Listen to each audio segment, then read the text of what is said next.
Bonjour les amis, ici Laura et content de vous retrouver dans la bonne humeur pour une nouvelle vidéo.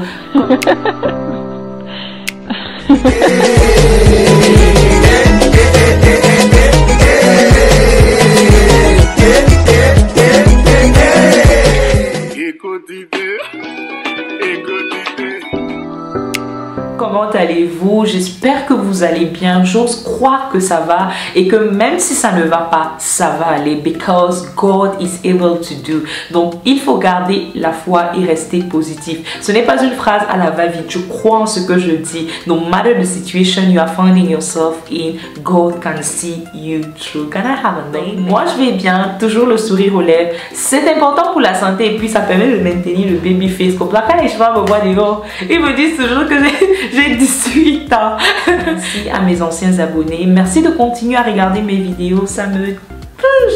Ah.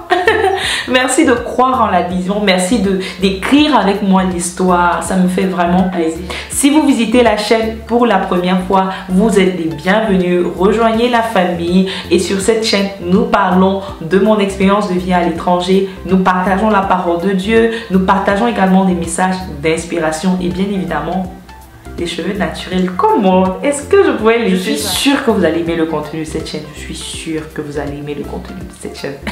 Donc, n'hésitez pas à vous abonner, à partager, à me laisser des commentaires et surtout, cliquez sur la cloche de notification afin de ne pas louper mes vidéos. Sur ce, on va commencer avec la vidéo d'aujourd'hui. Je vais vous partager les avantages et les inconvénients qu'il y a à vivre en Chine. Il faut savoir que je vis en Chine déjà depuis plus de 5 ans. C'est quand même beaucoup. 5 ans, c'est pas 5 jours. C'est même pas, c'est pas 5 heures, c'est beaucoup d'années. Je suis à la 6e année. Donc, nous allons commencer par les avantages. La première chose que je vais citer lorsque l'on vit en Chine, c'est le paiement mobile. Le paiement mobile en Chine, c'est le must. Plus besoin de se déplacer avec l'argent liquide, de l'argent en cash. Il vous suffit d'avoir votre téléphone, de télécharger les applications Alipay, WeChat, de les relier à vos comptes bancaires et le tour est joué. Avec les paiements mobiles, vous pouvez aller au marché local, aller en grande surface, payer le bus, le métro, oui, le taxi. Vous n'aurez plus besoin d'argent liquide. Donc, je pense que c'est super pratique juste avoir votre téléphone. Aussi, il faut savoir que les heures de travail en Chine sont très flexibles. Le travail généralement va de 8h à 17h30. C'est vrai qu'il y a des banques qui ouvrent entre 8h30 et 9h du matin, mais jusque là, c'est flexible. Donc, vous avez la possibilité, par exemple, je parlais de la banque tantôt. Si vous n'avez pas pu y aller le matin, vous pouvez y aller dans l'après-midi. Ou alors, si vous avez rendez-vous à l'école, au bureau administratif de l'école et que le matin, vous êtes occupé, vous avez cours. Dans l'après-midi, vous pouvez rapidement vous rattraper. Donc, c'est très flexible. Et la pause, généralement en Chine, c'est entre 11h30 et 14h30. Ne dérangez pas les Chinois à l'heure de la pause. Ils ne vont pas vous répondre. Les bureaux sont fermés. Donc, à l'heure de la pause, on mange, on se repose. Et on se revoit à 14h30 et ce jusqu'à 17h30. Toujours dans la flexibilité du temps, vous avez la possibilité d'aller dans les grandes enseignes après le travail, après l'école. Les grandes enseignes, les grands supermarchés ferment jusqu'à 22h. Donc ça, c'est très pratique aussi. Parlant du transport, le métro ferme généralement à 22h, 22h30 pour certaines lignes. Et certains bus également vont jusqu'à 23h, minuit, 1h du matin même pour certains bus. Donc ça, c'est déjà très pratique. Et parlant de rentrer tard à la maison, cela me permet de vous dire que la Chine est sécurisée. Vous pouvez marcher en Chine, il faut que les Chinois marchent comme ça avec votre téléphone. Personne ne va venir arracher le téléphone, vous arracher le sac en main. Il y a des caméras partout. Donc le taux de criminalité, je ne dis pas qu'il n'y a pas de criminalité ici, mais le taux de criminalité est réduit. Donc voilà. Parlant du déplacement en Chine, le déplacement au sein de la Chine est très pratique. J'ai une vidéo où je montre comment on peut se déplacer d'une ville à une autre en train lent. Donc en Chine, vous avez la possibilité d'utiliser le train. Vous avez le train rapide, le train lent. Juste la différence est en termes d'heure et du point de départ et du point d'arrivée. Vous avez le train, vous avez le bus, vous avez l'avion bien sûr.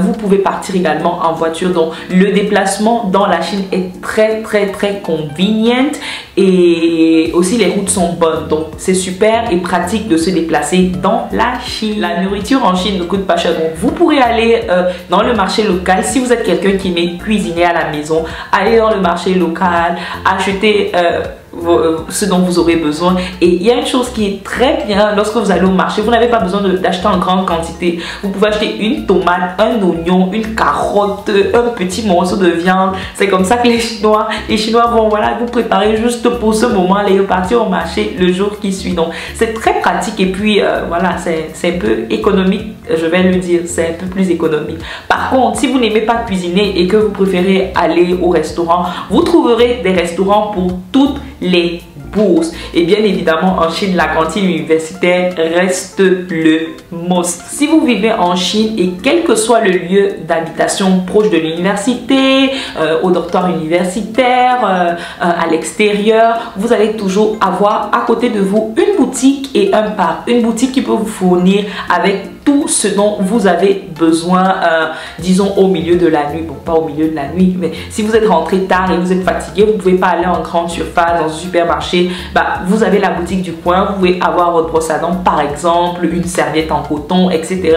Bref, tout ce qui est nécessaire, tout ce dont le minimum nécessaire à ce moment-là. Et aussi, vous avez le parc. Les parcs sont là pour favoriser une bonne hygiène de vie, pour encourager les gens à faire des exercices. Donc ça, c'est super. Toujours, vous en retrouverez proche des lieux d'habitation. Bien évidemment, si vous vivez en Chine, vous serez exposé à la culture chinoise. Donc, vous aurez la possibilité de découvrir la culture chinoise, de découvrir des lieux touristiques, des lieux qui sont reconnus dans le monde entier. Voilà, d'aller toucher ça du bout des doigts. Ça, c'est super. Et aussi, vous aurez la possibilité de rencontrer une diversité d'étrangers de part et d'autre du monde. Vous rencontrerez des personnes que vous n'auriez jamais imaginé rencontrer, des pays que vous n'aurez jamais peut-être entendu parler. Donc ça, c'est très bien. Et depuis la Chine, c'est plus pratique pour vous de visiter tous les pays voisins de la Chine. C'est pratique, c'est facile, c'est pas compliqué du tout. Par exemple, j'ai eu l'opportunité d'aller au Cambodge et c'était une expérience merveilleuse. Donc depuis la Chine, vous pouvez aller en Thaïlande, aux Philippines, Singapour, Vietnam, etc. Donc c'est très pratique et c'est sûr. Je vais m'arrêter là et je vais dire que voilà. Vous avez en Chine également la livraison à domicile et l'achat en ligne qui sont très pratiques, très développés, très organisés. Lorsque vous achetez en ligne, vous pouvez traquer votre colis, vous pouvez voir où est-ce qu'il se trouve et quand votre colis arrive, vous recevrez un message avec un code qui vous permettra d'aller récupérer votre colis. Donc c'est super et l'achat en ligne, super. Vous pouvez être à la maison, commander, on vient vous livrer à domicile. Voilà, ça c'est très pratique et très développé. Maintenant, nous allons parler des inconvénients. Voilà, des inconvénients qu'il y a lorsque l'on vit en Chine. La première chose que je vais mentionner, c'est la nourriture. Et oui, si vous n'aimez pas la bouffe chinoise, vous êtes mal parti parce que les Chinois ont leur façon à eux de préparer. Ils utilisent beaucoup d'épices. Par exemple, dans ma ville, on mange beaucoup d'épices, beaucoup de piment, changsha. Ils aiment le piment et puis voilà. Donc si vous n'aimez pas le piment, si vous n'aimez pas leurs épices, ça ne va pas aller pour vous. Moi particulièrement, j'ai pas de problème avec la bouffe chinoise. J'aime bien la bouffe chinoise, mais après, bonjour les boutons et vous pouvez faire des allergies. Ils ont une façon à eux de préparer, de faire.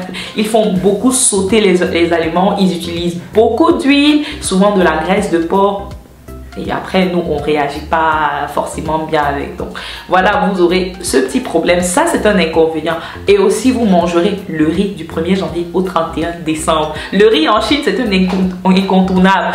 Voilà, vous ne pouvez pas faire sans le riz. Le riz sera avec tout. Vous mangerez le riz avec tout et pour tout. Donc, en Chine, le riz, I miss. Les plantains mûrs. Vous avez envie de manger les bons plantains mûrs avec le ndolé. Vous vous retrouvez en train de manger le riz avec le ndolé. Vous voulez manger le plantain avec le bongo. Vous mangez le riz avec le bongo. Vous voulez manger même le héros. Vous mangez le héros. Non, je vais manger pas le héros avec le riz quand même. Je dérangeais quand même.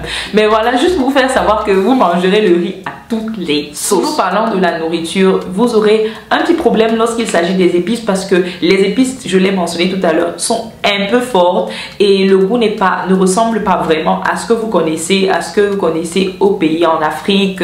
Je suis camerounaise par rapport aux épices de chez moi. Par exemple, le poivre blanc ou bien le poivre noir de la Chine n'a rien à voir avec le poivre blanc ou le poivre noir du Cameroun. Le parfum, le goût, ce n'est pas la même chose. Chez nous là, c'est la vraie. Toujours parlant de la bouffe, il y a certaines choses que vous ne trouverez pas facilement et partout. Par exemple, si vous voulez des baguettes françaises, des baguettes de pain comme ça, vous aurez besoin d'aller dans des grandes enseignes spécifiques. Celles-ci, vous les retrouverez à Métro, Carrefour. C'est vrai qu'il y en a à Walmart, mais laissez tomber Walmart. C'est comme le pape, c'est dur. Je pense que celles de Métro sont beaucoup mieux. Celles-ci coûtent 8 yuan pour 2 baguettes. C'est pas terrible, voilà.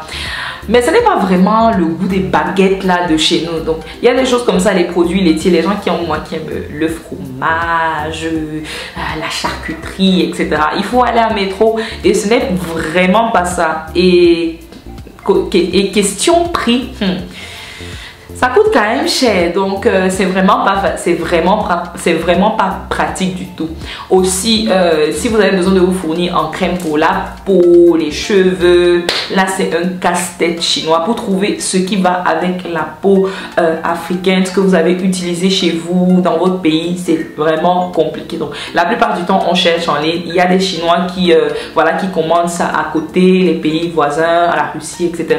Ou alors des Africains qui en vendent et forcément le prix ne nous arrange pas toujours. Donc, si vous venez en Chine, rassurez-vous d'amener le nécessaire, d'amener suffisamment de crème, beurre de karité. Si vous venez en Chine, vous devrez être préparé à deal avec les Chinois. Et oui, les Chinois ont une façon de penser très carrée. Donc, vivre en Chine avec les Chinois, vous devrez vous habituer et apprendre à connaître, à comprendre leur façon de penser qui est très carrée. Donc quand le Chinois dit mais ben enfin vraiment, même si tu vas grimper sur la toiture, c'est mais ben enfin, there is no way. Il n'y a pas de solution. Quand il a dit c'est comme ça, c'est comme ça. Donc si vous venez en Chine, vous devrez, et vous vivez en Chine, vous savez de quoi je parle. Deal avec les Chinois, c'est pas facile. Ils vont vous rappeler, nous les Chinois, c'est comme ça qu'on fait. Chez nous les Chinois, c'est comme ça que ça se passe. Donc ça, ce n'est vraiment pas facile. On apprend, on essaie toujours de s'y habituer. Donc voilà. Bien évidemment, les Chinois sont connus comme des personnes étant de petite corpulence, de petite taille, etc. Donc si vous achetez sur un site chinois, rassurez-vous toujours de prendre au moins une taille en dessus. C'est très important. Ou alors, à défaut, au moins 2. Voilà. Même pareil pour les chaussures, les vêtements. Parce que, ouais, non. Nous, là, on est... Les Chinois sont tout petits comme des petits poupées. Lorsque vous vivez en Chine, pour envoyer de l'argent hors de la Chine, c'est un casse-tête. Que ce soit par Western Union, in fact, c'est le seul moyen. Bon, le seul moyen que, voilà, utiliser Western Union pour envoyer de l'argent hors de la Chine, c'est un casse-tête. Vous allez passer par un interview, et puis les frais d'envoi comparés à la somme que vous envoyez seront très élevés. Donc c'est vraiment un casse-tête de passer par Western Union pour envoyer de l'argent. Je tiens encore à rappeler que en tant qu'étudiant, les opportunités de travail pour nous étudiants, les opportunités de travail, comme dans certains pays, vous voyez, les étudiants ont le temps de travail partiel. Vous avez peut-être 5 heures par semaine ou 10 heures après 2 semaines, etc. Ça dépend des pays, des universités, etc. En Chine, c'est illégal. C'est pas autorisé. Les étudiants n'ont pas de droit de travail partiel. Ça ne nous aide pas, vraiment. Ça ne nous aide pas, les étudiants. Vraiment pas du tout. Donc ça, c'est pas cool du tout. J'ai une vidéo dessus, n'hésitez pas à la regarder. Je vais terminer en disant que lorsqu'on est étudiant et qu'on vient en Chine, chaque année, on doit refaire le visa. Je ne comprends pas cette politique. Je ne sais pas pourquoi, mais chaque année, il faut refaire le visa. Si vous étudiez pour 5 ans, chaque année, vous devez refaire le visa. Quand je dis refaire le visa, on vous donne un visa d'1 an. Et après, l'année qui suit, on vous redonne encore un visa d'1 an. In case you misbehave, on va vous chasser. Si vous vous comportez mal, on va chasser. Donc, refaire le visa veut dire payer les frais de visa, payer les examens médicaux. Ça, c'est vraiment pas cool et ça leur donne de l'argent. C'est tout pour la vidéo d'aujourd'hui. J'espère que vous avez aimé. Faites-moi savoir en commentaire ce que vous en pensez. Et voilà, on se retrouve très prochainement pour une nouvelle vidéo.